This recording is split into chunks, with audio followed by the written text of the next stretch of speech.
It has been a long time since our political and monetary systems hasn't been working for the majority of the developed nations. Are we relying too much on the government that we're losing our freedom? Hi, this is Takatoshi Shibayama, the host of the Future Design Podcast. In this two-part episode, we have Jim Mosquera, who's a financial consultant to SMEs and author of non-fictional and fictional books that touches on futuristic topics such as politics and finance.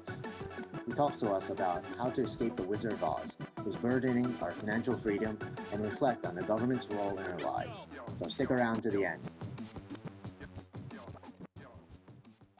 So you've been a very active talker, and you write books about even fictional and non-fictional books on the economy currently and how you think is going to shape out in the future. Can you give us, the listeners, a little bit of a snapshot on where we are in the monetary system and the economic system that put us into this crisis situation? Well, for your viewers and listeners, I'm from the United States. I'm from the middle part of the United States. St. Louis, Missouri is where I'm from. And so my view obviously is going to be probably a little bit more US centric.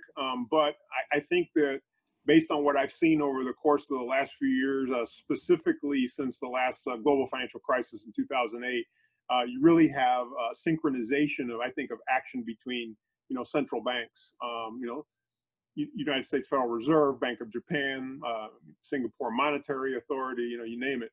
And what's been happening, I would say, over the course of the last decade, let's say even 12 years now, is the central banking authorities across the world have worked feverishly to fight off deflation. And what I mean by that is this. I define deflation, and I do this in my books, as kind of a reduction in the supply of money and credit. And it's not just necessarily credit that's being issued by, not even so much central banks, but commercial banks, which really that's where most of the money comes from, is commercial banks. When you see a reduction in financial asset values, that is very, very deflationary. Because if you think about, if a financial asset has a collateral value, and all of a sudden that collateral, doesn't have the same value that it once did, that's very deflationary. And it has ripple effects that we've seen in various crises, where there was the Asian crisis of 1997, the dot-com crash of 2000, the global financial crisis. Each one of those cases, you'll see some significant reduction in the value of financial assets. And so what you see is in the response by central banking authorities is to counteract that through the creation of what? More money, right? To try to recapitalize those values. And what that means is that money gets created, as you know, electronically out of thin air that didn't exist before. And so you're injecting new amounts of credit into economies worldwide that didn't previously exist. So what does that do? It inflates the value of the balance sheets, obviously, of the central banks. But one of the things it does, I think, is it transmits improper signals, if you will, particularly with respect to interest rates and financial values. And what's happened, I think, over time is you'll see an exacerbation of trends that then create, more financial bubbles. I came up with a term 3 years ago. I called it the Omni Bubble, which is the bubble of everything. And I'm not claiming first use of the term, but I've used it pretty frequently now. I have a hashtag with it and everything. And so really that's the environment in which we've been operating. Now, so what are some consequences of that? Well, some consequences, as I mentioned, further inflation of financial asset values, improper transmission of interest rate signals, significant impacts in what? Income and wealth inequality. And my feeling is that a lot of social angst, social manifestations that you see now are economically based, right?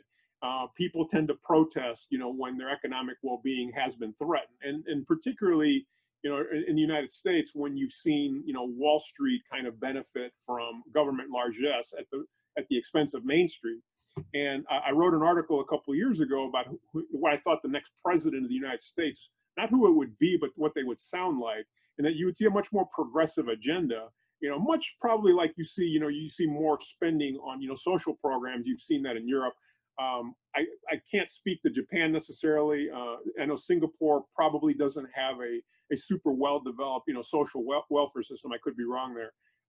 But that's the movement that I predicted a couple of years ago that you would see, and lo and behold, it's happened in a very, very large way. Certainly in the first few months of this year, with respect to the COVID crisis, we're seeing direct payments to citizens by way of direct checks, extra money and unemployment benefits from the federal government, guaranteed loans from the federal government for businesses.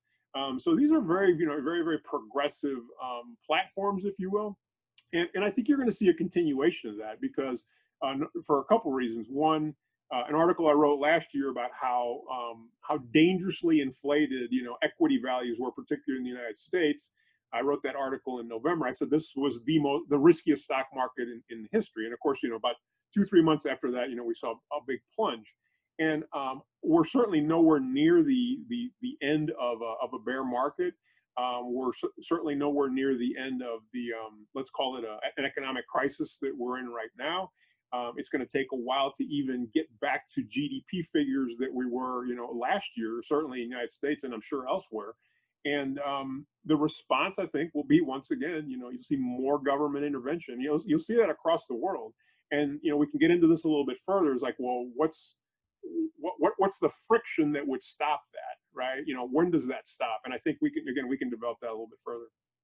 Well, the whole Keynesian economic model was about, okay, so even we do create more money and put it out into the market, then you can raise interest rates later because the economy is growing and you can pull that money out of the economy. But now over the past 12 years, they've been doing that, but we haven't seen any money being pulled out of the market at all. And it seems like now it's become a little bit of a broken system to me because all this money printing hasn't turned out any economic benefits for the majority of the population. We don't see this massive growth of economies in the US, in Japan, in Europe, in all these places. Are we at a point where our developed nations have stopped growing and we have to accept that we're not going to grow as much as before?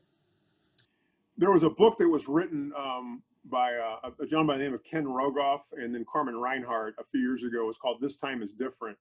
And I actually bought that book.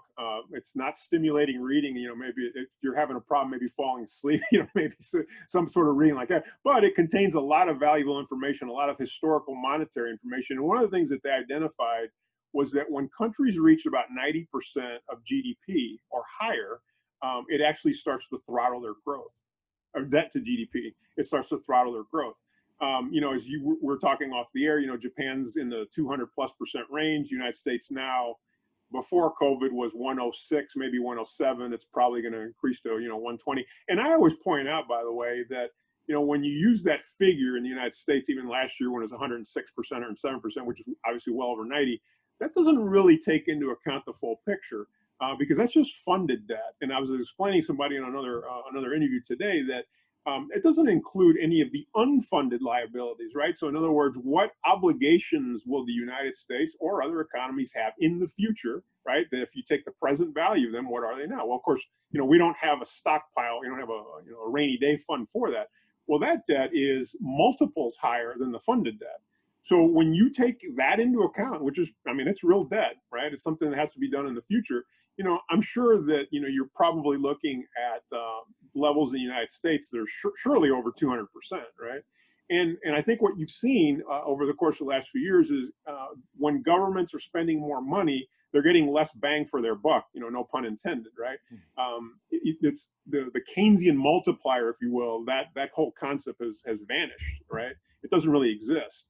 And one of the things that Keynes talked about was during good economic times, you should be saving money, right? You shouldn't be running large deficits.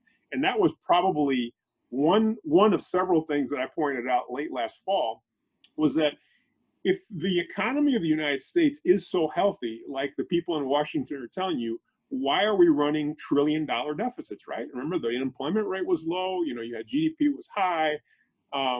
Why was that? Of course, there's no explanation for that other than, we're spending too much money. And then it shows you, we were talking off air, how much control, right, governments have over the economy. And their inclination right now is to continue to do more of that. So the question is, where does that stop, or what mechanisms or frictions occur so that doesn't happen anymore, or what event catalyzes a crisis that's even bigger than you have now?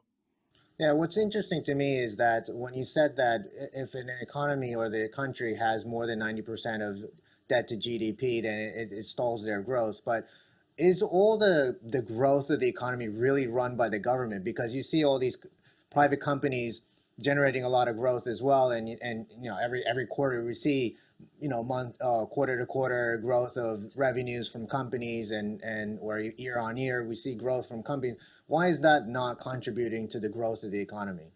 Oh, I think it absolutely is. I mean, I think there's some companies that are, I mean, clearly, like if you look at Apple, right, they're wildly profitable. Google, wildly profitable. Tesla, that's a whole nother issue.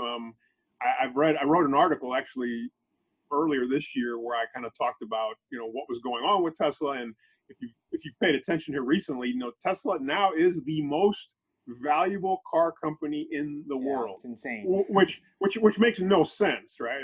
And again, nothing against the vehicle. I love the way they look. I'd love to own one. But I mean, let's understand here that they deliver a fraction of the cars that Toyota does, and you've got a number of entries now that are going to compete against them wholeheartedly. I mean, and one thing I told people about Tesla is it's hard to manufacture a car. It's one thing to produce one car, have a neat design, and have celebrities fawn all over you. But when you got to produce a lot of cars, right? You have to deliver them, and you have to service them, and you have to make profit on them, right? That's a difficult proposition. But yeah, there are some companies that absolutely are contributing well to the economy. But let me counter that for you. In the United States, there are about, I thought I read a figure, somewhere in the 20 to 21% of companies that are in this what are they called, zombie status, in which their cash flow is not enough to satisfy their debt load, which means that there's some large percentage of companies that are having to refinance over and over and over again just to be operational. Well, the only entities that I know that can do that are federal governments, right? That have central banks that can buy all their debt, right? So at some point, that's not healthy. So I would I would tell you it's probably like a tale of two economies in some respects. That there are some companies that are doing spectacularly well, right? Others that are not. And I can tell you from working with albeit small and mid-sized companies over the course of the last few years, I've actually been a little bit surprised at how small the margin of safety is for a lot of these small to mid-sized companies. And COVID is really reflecting that more when you have companies that an 8-week cessation of their business could completely cripple them, right? And they may not exist, even with receiving government assistance, right, by way of loans. Yeah, I think that's partly because of the whole shareholder return system as well, because a lot of the companies, when they have an excess amount of cash, investors always demand some kind of return on that cash, right? So whether through dividends or reinvestment in their business or share buybacks of any sort. So, maybe that's partially the reason why they have such a thin margin of safety, is because, they just return all that cash back. Well, and as you mentioned, a lot of the growth in the S&P 500, I'm sure other indices across the world have been a direct reflection of share buybacks by companies. Well, how did they buy those shares? Where did that capital come from? Well, they went into the debt markets, right? Because interest rates, are abnormally low, so they're able to buy. So now what happens is, yes, they've bought back more shares, they've returned more to shareholders. Some executives obviously, have done well personally for themselves. But now these companies are carrying large debt loads as well, right? During a time when we've been hit obviously with a global situation now, a global crisis, and you just mentioned they don't have a lot of factor for safety. And I can tell you, like in the United States, there were some hard feelings for some of these companies that asked the government for loans here during this last few months. And yet those same companies were not banking cash during the times that they were making. They were using a lot of that money for share buyback. So, and again, and that's back to that kind of that Main Street versus Wall Street thing that I think that politically will be much more difficult for companies now to make that argument. And as I mentioned to you, I think before we started recording, that's that move towards progressivism, especially in the United States, that 100%, I thought that 2 years ago, 100% convinced that it's going to happen now. regardless of who gets elected president. That's a trend that train's already left the station. Yeah, I always find that the capitalism in the US functioned pretty well until a lot of the corporate money got into the system or the political system, and it turned into oligarchy in some way. And every time there's a crisis, whether it be in 2000, 2008, or even before that, especially nowadays, is that America turns socialist towards the rich, and then it becomes completely capitalist toward the poor. And Right. it always happens over and over again. So people start to think, then where is my socialism? I need some socialism. Where's my UBI or where's my handout when government's always giving away money to the big corporates in the U.S. So what is the way that you think is a way to kind of reverse that system? Because I think that's the root of the problem, right? And I think that you might have it seems like you have I wouldn't say a problem, but you have an issue about progressivism because I think you are in the US and you think capitalism is the best way to go about it, or clean capitalism in that sense, so that you can reverse the whole trend of what's happening right now. But we're going into the future where there's going to be AI, a lot of job destruction, and globalism hasn't really stopped, and it's probably going to accelerate even further, despite all the nationalism that is going on in the world, in U.S. and Western Europe as well. What do you think is a better solution for our economic system then? Well, a lot to unpack there, so it's probably going to be a long answer. So I'll take a deep breath. I wrote an article earlier this year, and I talked about really the failure of capitalism. And what I mean by that is not capitalism probably as you and I understand it, and probably most students of capitalism understand it. But you've had a distorted form of capitalism. I would probably argue not just in the United States, but maybe in many countries throughout the world. And it gets back to the monetary authorities, the power that they have. We've decoupled, at least the United States decoupled from a monetary agreement that started in 1945 and existed until 1971. Now you have free floating currencies, and you can really look at a lot of income and wealth disparities that occurred from after that point, 1971, going forward. So that in and of itself causes a lot of these social problems that you mentioned, problems that you see. Again, my opinion, you see manifesting today for other reasons, but I think the roots of them, like I mean, that's really the thesis of a lot of what I write about. The roots are really, financial and economic. And so, the question that you asked is, how do we rectify that? Well, what I think will happen is a lot of times problems don't resolve themselves until there is a crisis, right? The crisis happens. And then hopefully you have, sane, calm people that can figure out how to resolve the crisis, how to look past the current crisis and figure out the resolution.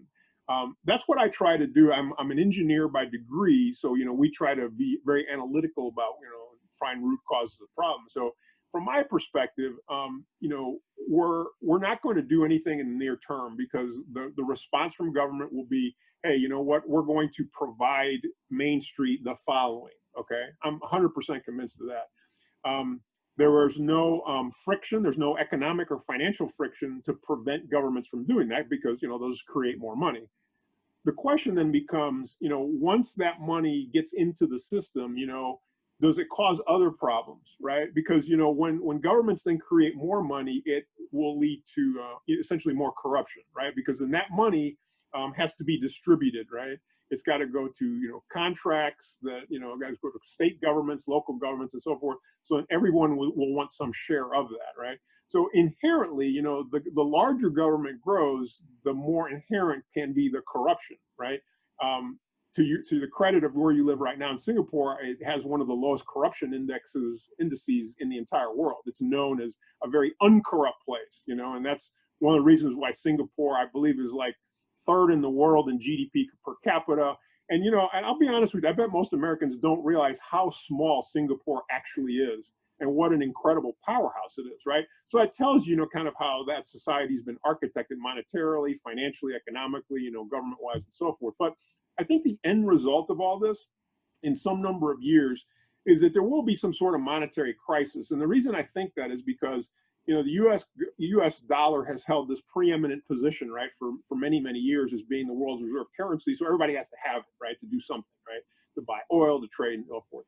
Well, if I'm another country and I see the United States just blowing out, their budgets because they want to, provide more benefits for Main Street or Wall Street or whoever, at some point I'm thinking, okay, so I have to play with this currency. And I'm telling you this as an American, right? I have to play with this currency even though they're doing all this, right? And this is supposed to be the reserve currency of the world.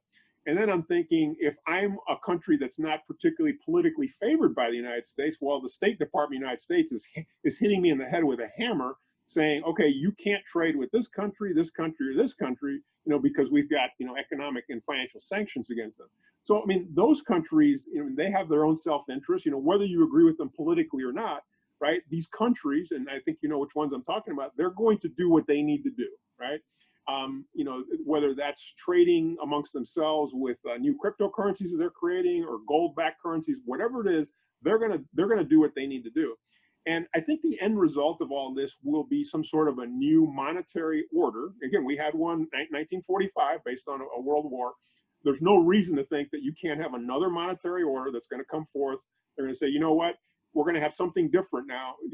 Not that the US dollar is going to go out of existence, but it's going to occupy a different place in the international financial order. It may not be the world's reserve currency. When that happens, now all of a sudden this favored position that the United States has had, financially, is going to disappear very, very quickly, right? And now all of a sudden, you can see a different inflationary condition in the United States than you see today. Aside from that, one of the best developments that I think that's happened, from the standpoint of decentralization, right? Everything we've talked about so far is centralization, central banks, central governments. Well, the decentralization that's occurred, particularly since the global financial crisis, was the creation, of blockchain technology, but specifically as it regards, I'll just talk about Bitcoin for a second, right? That has significant implications. I will say that in 2010, when I wrote my first book ever, I published my first book, I actually wrote about Bitcoin. And I didn't write about it from the standpoint of, hey, you need to go get into this from a financial perspective, as an investment vehicle. But I said, this is a very, very significant development from the standpoint of it could completely disintermediate, a monetary authority in a country across the world. And, if the monetary authorities are trying to do something, and all of a sudden, there's a certain percentage of commerce that's occurring in a cryptocurrency that is on a permissionless blockchain, wow, that's a game changer, right? And, we talked off air that I do some fictional writing, and I have a fictional series, where that's part of the storyline. And that's kind of a projection that, that's a competition for government, right? And one of the things that you've seen is you've seen governments across the world start to embrace, cryptocurrencies to some degree, but not from a permissionless, decentralized blockchain, right? They want a permission centralized blockchain, right? And you're seeing, I think, the first flavor of that in China, right? Where they're coming up with their own cryptocurrency, but see, it has very, very different implications, right? Because they're going to control it. And I could see a situation in other countries where, all of a sudden there's a digital dollar or or crypto dollar, crypto yuan, maybe a crypto Singaporean dollar, maybe. And, the government says, hey, we're going to pay you, right, through this digital wallet that you have, right? And this digital wallet is going to be denominated in our local currency. But then you have to use that digital wallet to do certain transactions as well. And guess what? Well, now that panopticon, right? I mean, they're seeing everything that you're doing, right? Because again, it's a centralized permission blockchain, and so that gets into, for some people, hey, I don't have any financial freedom or privacy because they're seeing everything that I'm doing. That has other implications because it could potentially could control social behavior, right? Because if you're getting paid, through this digital wallet via this national cryptocurrency, and maybe you jaywalked in Singapore, and your penalty is going to be assessed directly to your digital wallet, or as you're seeing in China right now, they have certain social restrictions, right? There's a social score. Is that social score then going to translate into perhaps credits that you receive in this crypto wallet? So future that I see is international monetary order at some point in the future that will kind of reestablish this whole notion probably of a reserve currency, especially from the United States standpoint, more cryptocurrencies probably on a national level, and the continued development of of cryptocurrencies like Bitcoin and others, on permissionless blockchains, that will be a thorn certainly in the sides of central governments, and it's something that I write about from a fictional perspective in my series. Hi, this is your host Takatoshi Shibayama. Thank you for listening all the way to the end. Now, if you enjoyed or disliked this show, please let me know by writing in the comment section. The only way I can improve or add value to you is through your voices. If there are any topics that you would like me to pick up, please also let me know in the comments. I'd love to start chatting with you all. And if you would like to continue watching the show, please subscribe.